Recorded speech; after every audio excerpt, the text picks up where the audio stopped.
Hi, I'm Kat, and today I'm showing you how to make these cute little miniature Halloween decorations that were inspired by projects I found on Pinterest. Hope you enjoy.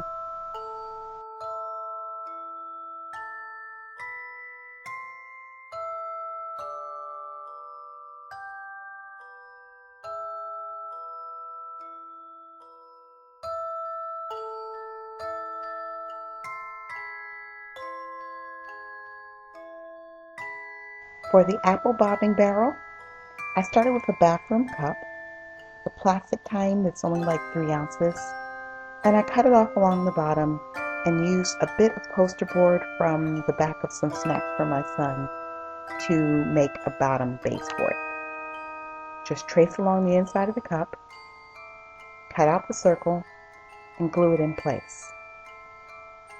Then I use some Mod Podge to secure it a little bit more along the edges. This will help prevent the resin from seeping through.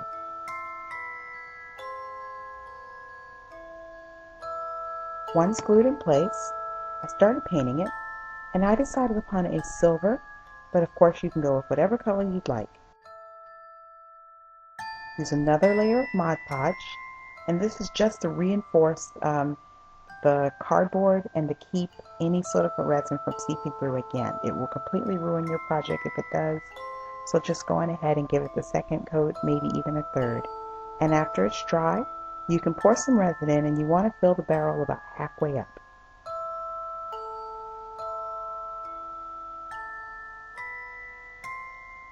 While it was curing, I started on apples, and I just started with a light dough color that I cut into about 16 pieces, rolled them into little balls, and then rolled all of them, all 16, into yellow chalk pastels. This will provide an undercoating for all the colors of the apples. Then I ran about a third of them through the green, and then a third of them into red, and then I left the remaining third just yellow. This one has been through red, and what I'm doing is I just went on ahead and used my ball tool to indent the top and to indent the bottom, and on the bottom I added some small ribs, and then I rolled it so that the bottom was a little thinner than the top. And now I'm using mixed watered down paint, so red and yellow, yellow and orange, green and red, that kind of thing, to add a little more color variation. You're going to use watered down paint for this. You still want the pastel on the bottom coating to shine through.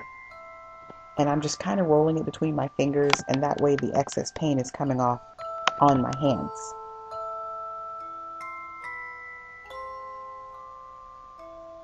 Put those to the side, and then I went on ahead and started with my specimen jars next, and that way I can pour my next batch of resin all one time and be done with it. I decided to do a two-headed snake, which is simple. A snake shape, add one head and add another. You want to make sure that all of these things will fit in your bottles before you start baking them, though, because you hate to have to do it over or cut something off. And then a human heart. And then I also wanted to do a brain. But since the brain won't fit in these two little jars, I decided I'd have to make my own specimen jar for that. So I'm using an eyedropper bottle. I cut out only the middle section, and then I cut off the bottom of the whole bottle to use as a top. And of course I sanded down any rough edges with an emery board.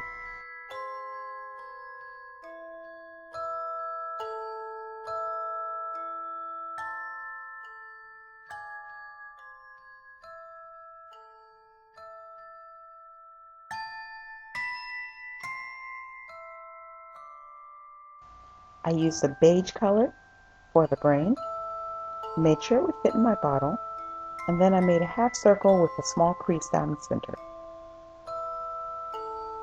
Then I'm using small snakes of clay to just kind of make the crinkles that are in the brain. This is fairly random. They can go pretty much any which way you prefer. Just do one hemisphere first and then flip it and do the other side. And then I put my homemade specimen jar on a piece of tape with the sticky side up. I also used a cutout for a piece of straw and poured resin in and added my specimens. After that, I made polymer clay stands for them to go on. And then at the last minute, I had some extra leftover resin, so I used this gumball machine doohickey thingy that my son had, and I poured some resin over the top of it and allowed it to dry in place. And then I used the green base to make a base for the cloche. Now I just decided to do a collection of spiders on the inside of my cloche, so I went on ahead and put in some cotton fiber from a cotton ball, and then some little black specks for spiders. For the chalkboard sign, I used some black cardstock and a white wax pencil. The wax pencil normally does not show up in any real color, but it does show up in color in black. But it's a sticky pencil that's just used to basically pick up rhinestones and things when you're a jeweler. So you can pick this up in any Michaels or arts and crafts store. You can also buy it online. But if you can't find one, I'd imagine a crayon would work. It just works by holding the pastel in place and not having it shift or blow away when you're trying to clean up your mess afterwards.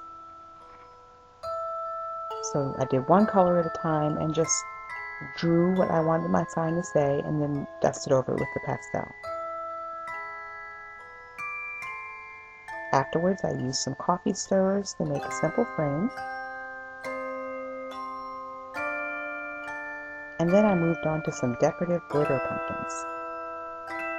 I love Halloween. I absolutely love things in glitter, but I still wanted to make this kind of a simple little project.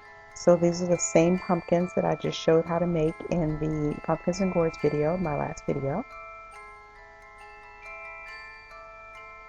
But I did deepen the creases and didn't worry so much about adding details, because you're going to brush the whole thing with Mod Podge again and then use some extra fine nail glitter to top them all off. I allowed them to dry, and then I made some simple black stems that I glued in with TLS, baked in place, and covered with black glitter. For the next project, balloons, I used some tissue, ball it up, and then use like bags from plastic bags for produce in grocery stores, and I wrap the tissue inside the little baggie and then use some wire to secure it.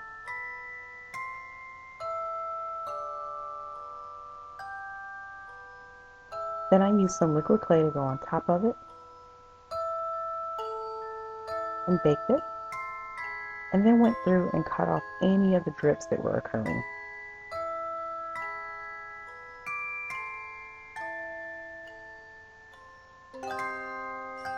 Now this is my first time trying this technique for balloons, but to be perfectly honest, I don't like it as much as I thought I would, so I will not be making any more balloons this way.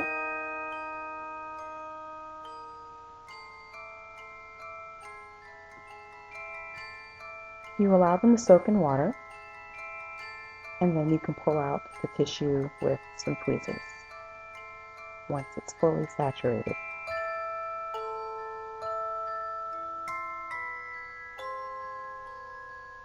And again, this is not my favorite method for making balloons, so in the future I will return to my original method of using artificial grapes that I paint with glaze and whatever color paint.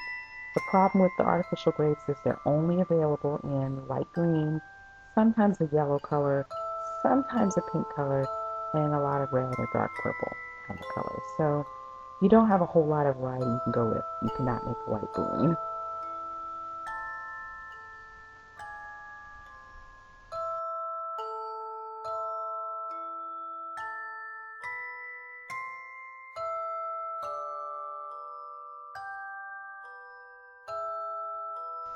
But I did like this method for jack-o'-lanterns, so I'll show you that. This is one of the balloon pieces that didn't quite work out, so I cut off the top of it, left the tissue in place. And then I took some flesh-colored, inside pumpkin flesh-colored, kind of orangey yellow clay and smoothed that down along the sides. And that way it's kind of getting in the creases of the balloon in the plastic bag, and it almost does the texturing for you. So that's kind of cool. And then once that's in place, I just cut out my jack-o'-lantern face and scrape out the clay.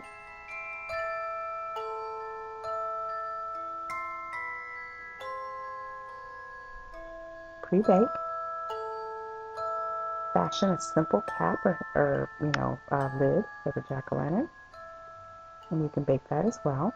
And then, using the same method again that I described in my pumpkins and gourds video, I covered this with little strips of the deeper, darker orange or the pumpkin skin color.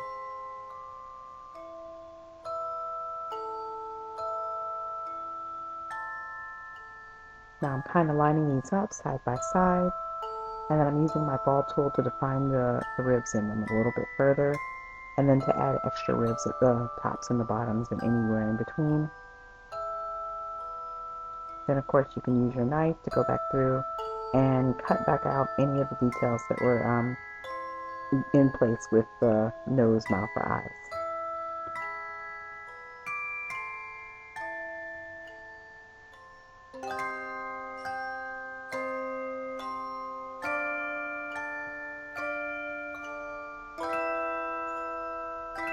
Cut along the top where the lid is, and then bake this. Remove the paper or the tissue from the inside, bake it again, and that will allow the plastic to shrink, and then that way the inside will come out pretty easily.